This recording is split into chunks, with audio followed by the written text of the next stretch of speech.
something and he's not even trying to take it back for her, but he said, I want you to just understand that you can't take credit for it if I gave it to you. Huh? He said, I just want you to understand that it's still my gift. I still gave it to you. So how are you going to take credit and get all uppity and heady and high-minded and arrogant about a gift that I gave you? Come on, church. Grace. Satan is the antagonist of grace. Antagonist meaning that he is the eternal opponent of grace. That means you don't have to do nothing to Satan for him to come against you, because he sees your life and he says, I hate you because you're in Christ. Your life is an affront to Satan. That's the reason why I used to go to school and kids used to, Mr. Yerby, pick at me. I used to wonder what's going on. I ain't know these guys. But it was just because of my name. Look at old Rebels over there. He think he's so much. He think he all that. I'm like, dude, I don't even know. First of all, my mind ain't on you. But then of all things, you going to come poking and trying to start with me just because of my name? I didn't have nothing to do with what my name was before I got here. My name was already picked for me. My name was already mine. I remember that was between my mom and daddy. And that's the way it is with Satan. You wondering, wow, it look like I'm just catching it. Well, it's because of who you are. That's the reason why the apostles began to say, count it all joy. Don't feel like you got nothing strange going on when people despise you, despitefully use you, when they spit on you, when they lie on you, when they try to get you locked up, get in trouble and all this kind of. No, just begin to count it joy and say, oh, God, I thank you. Why? Because I know that is the grace of God at action in my life. Matter of fact, devil, is that the best you can do? Is that all you got? Come on, give me some more. I want some more of that because I know that's building my character. God's going to give me more for my trouble.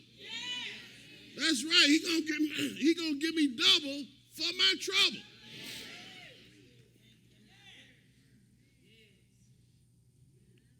But we have to understand that the devil, Satan, hates us because we took his place. God kicked his butt out of heaven. He said, because you exalted yourself, then I'm going to kick you down. I'm going to kick you out, and I'm going to show you I'll go down and I'll raise me up some dirt.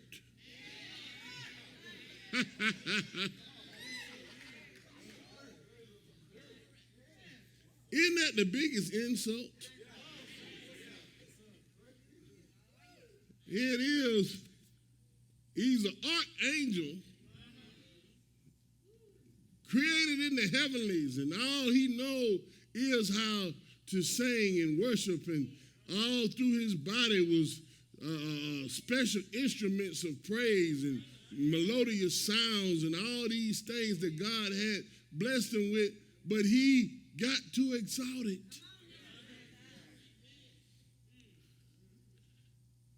And God said, no, I won't share my glory with another. It's about like you, because you done grew up, you going to try to, take the place of your dad or your mom. How can you ever feel like you better or more than your dad and your mom, and they're the reason why you here? Hallelujah! I always respected my father. Honored the man till he died. And he didn't never have but an 8th grade education. But he was still daddy. Didn't matter about the education. He was daddy.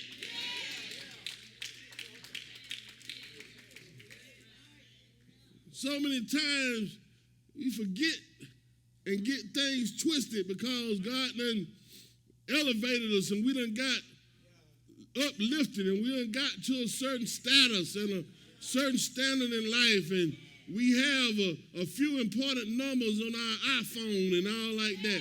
That don't mean nothing to God.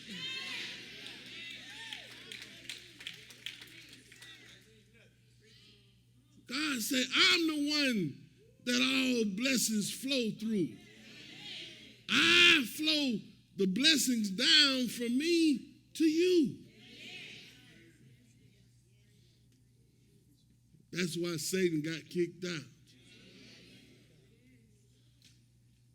Because of grace. Satan is envious. But angels are exempt. In other words, angels don't ever get a chance to experience the grace of God. That's the reason why, amen, when we get to heaven, when we cross over, but Brian, we're going to get the chance to sing a song that the angels can't sing. We're going to get to say, oh, how I made it over. I've been redeemed by the blood of the Lamb. Hey, glory to God.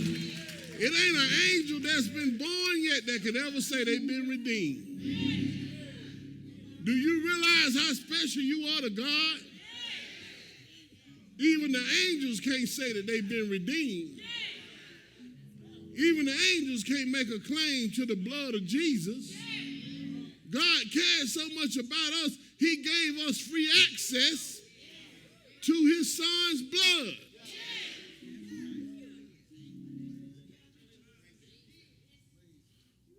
Yeah, we're a little lower than the angels in the fact that we don't have some of their angelic powers. But we're a little higher than the angels in the fact that when we get there, we're going to have some access that the angels don't have access to. Talking about through grace now. Then finally, grace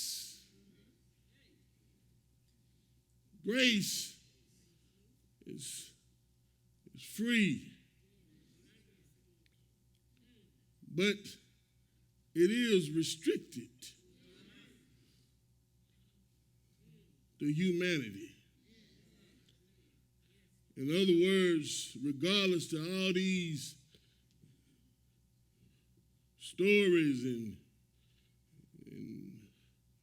false doctrines that's being advocated in this day and hour, that everybody is already covered under the grace of God.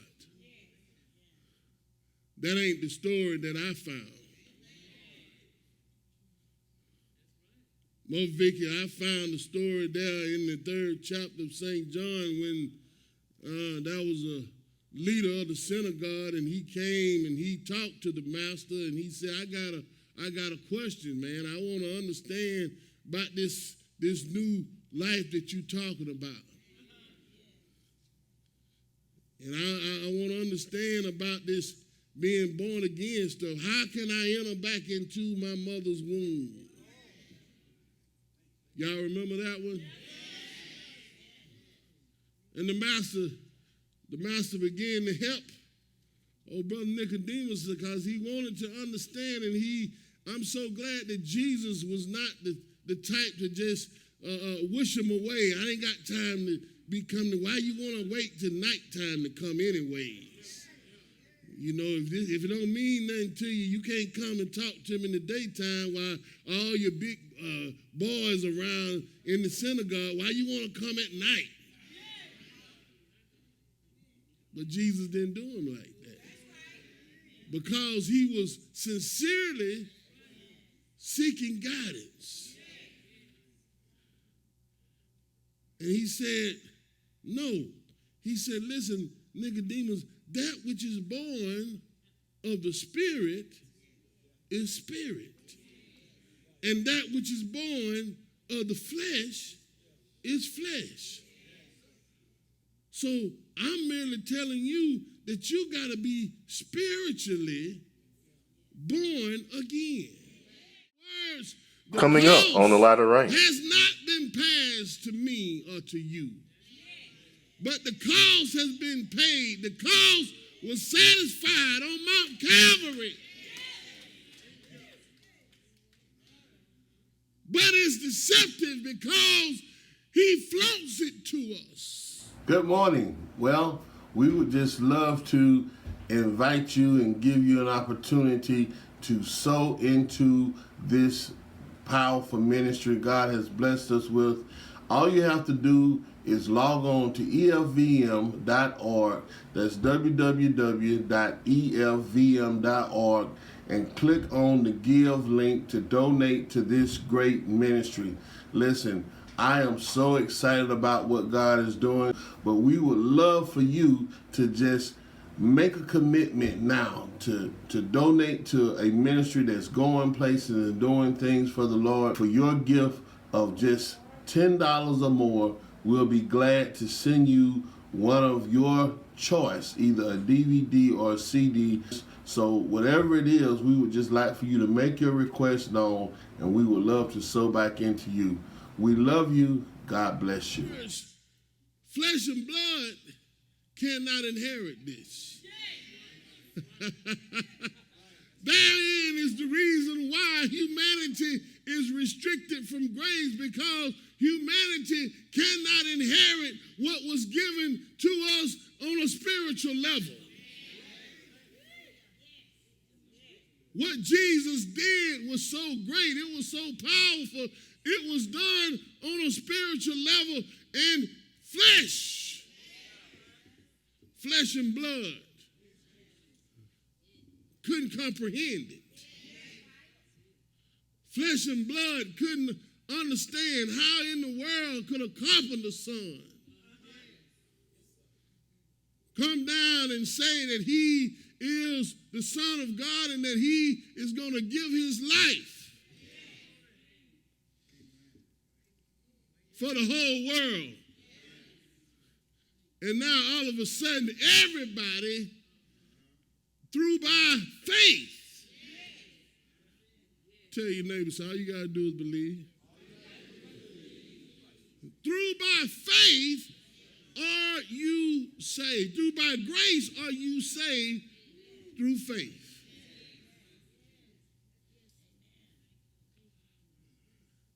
Nothing that you can take the credit for. But there is a requirement. You have to believe. You can't gain access to this through your flesh. It's only through faith in God. Now, see, the sad part about it is that so many times we get to the point to where we don't really understand that grace is special because of its nature. I say, what you talking about, preacher? I'm saying that what makes grace special is that its nature is such that without the lack of using another term, I would say it's deceptive. And let me trouble you for a little while now before you get ready to walk out and go find you another church. You say, wait, man, Pastor, he was preaching pretty good. Now he done fell off and talking about grace. He calling Jesus deceptive. I don't know God. I don't know how you know. Well, wait a minute. I said the nature. And when we talking about the nature of a thing, we're talking about its intrinsic characteristic. Its traits. And what I'm simply saying to you is because Christ is the provisioner. Christ is the provider. He is the one that brings grace to our front doorstep. We have to understand that the totality of the cost of grace has been eternally satisfied by the provisioner, by the provider. In other words, the cost has not been passed to me or to you, but the cost has been paid. The cost was satisfied on Mount Calvary. But it's deceptive because he flaunts it to us. He lavishes us with his grace. He pours out his grace without measure. He gives us chance after chance, after chance after chance, after chance.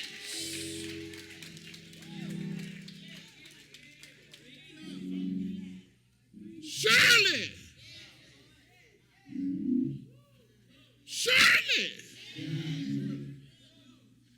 it couldn't cost that much. Pastor Viney if it costs that much, it seems like he wouldn't just give it away for free. It seems like to me, if it really was that important, that it would cost me something.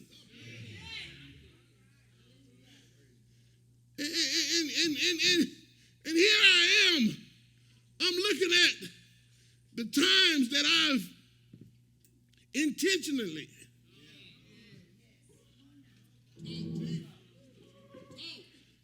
Regina went astray. Knew I was doing wrong. Knew I was making the wrong moves. And his grace.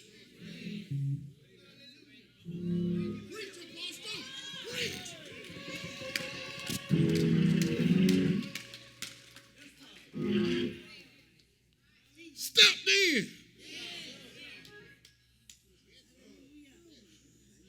And took the cost. Paid the price. For my wrong. For your wrong. When you knew you was doing wrong.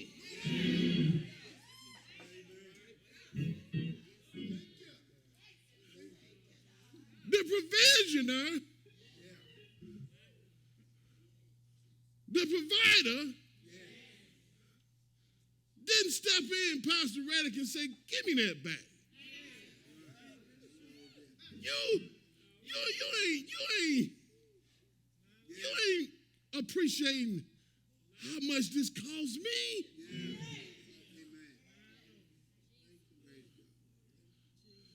See, that is the deceptive nature of grace.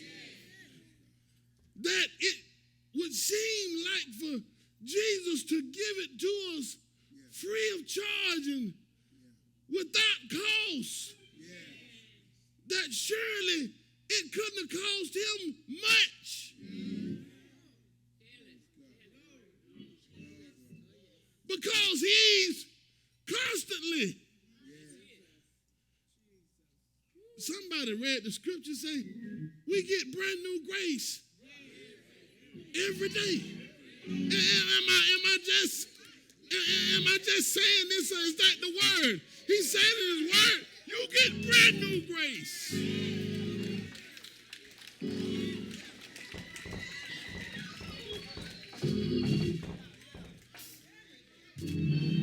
Brand new grace. Ain't stale grace, ain't stale bread, but it's new grace. New grace, new mercy. Other words, he's saying, I want you to understand, Mr. Yerby, I ain't ran out. I ain't getting short. I got plenty more to spare in case you decide to mess up tomorrow. In case you decide to get wrong tomorrow, I still got you covered. Woo! Glory. The deceptive nature of grace that makes it seem like that it doesn't really cost that much until we take a check back and see what did it cost the provision of.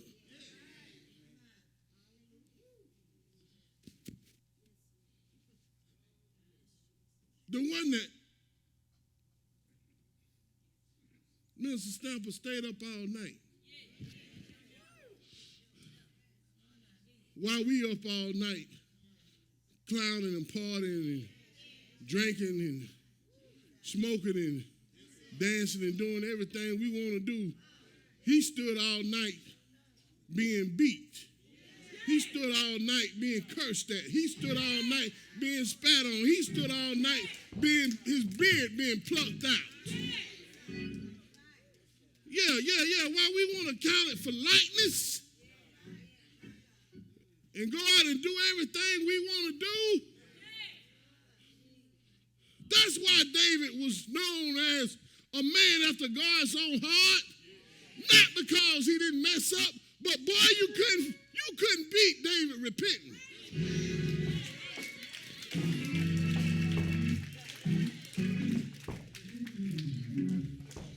You couldn't beat David getting it right.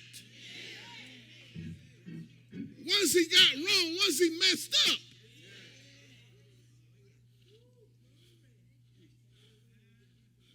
See, that's the power of this thing called grace. It's not saying that it's okay to get wrong, but when you get wrong, don't just sit there and lay in it.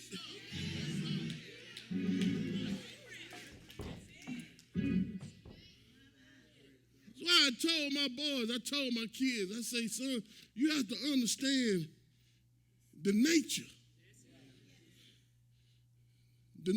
of a saint and a person that knows Christ and a person that does not know him, a person that's lost. In other words, Rhonda, they don't understand the fullness of what we're talking about. That's a person that's lost. That's a person, it's not that they wouldn't do better, but they don't understand the fullness of what price was paid for their salvation.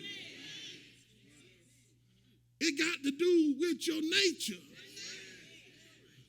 See, because once you come in to the fullness of who it is that you're living for, you become a sheep. You're one of his little lambs. Well, it's prayer time again, and I am now petitioning for those of you that do not know the Lord Jesus Christ in the pardoning of your sin. Well, there's no greater time than the present. All you have to do is just accept in your heart and confess with your mouth that Jesus Christ is the Lord of your life, and he is ready and willing to come in. He said, behold, I stand at the door and knock. If any man will, let me in. I'll come in and I'll sup with him. In other words, Jesus is ready and he's willing to come in and to be a part of your life if you're willing to let him do so. Well, it's just as easy as repeating a few words with me. Say, Lord Jesus, I love you, and I ask you now to forgive me for all of my sins. I'm sorry for whatever I've done in my life that's against your will and against your word. And I repent and I ask you now to forgive me. Come into my life, make me a new creature. Well, if you can believe what you just said, then it's already done. Now, what your responsibility is to join a Bible-based church that will teach you how to grow and to become the warrior and the winner that Christ is meant for you to be. God bless you. I invite you to come right here to the First Albany Deliverance Cathedral on 1506 South Slappy Boulevard in the Good Life city of Albany, Georgia, where we are discipling winners. We're training men and women how to become winners. So listen, we're glad to have you here if you would like to. We have church services each Sunday at 10:30, and we'll be looking forward to see you here. God bless you now. Look to see you. We love you. Thank you for tuning into Latter Rain. We hope you have enjoyed the word this morning. To order a copy of this message in its entirety, please visit our online store at www.efvm.org or call 229-436-7707. To partner with us on our mission to spread the gospel of Jesus Christ, please make a donation by clicking the Give link on our website or through the Givelify app. You've got questions, we've got answers. Join us Wednesday nights at 7 p.m. for our life enrichment classes. Each week, we will tackle various thought-provoking topics to equip you with the tools you need to transform your life. Visit us online or give us a call to find out this month's topic and more information. Once again, we thank you for tuning into Latter Rain. Join us next week as we experience the outpour, the overflow, the latter rain. Rain on me, Lord.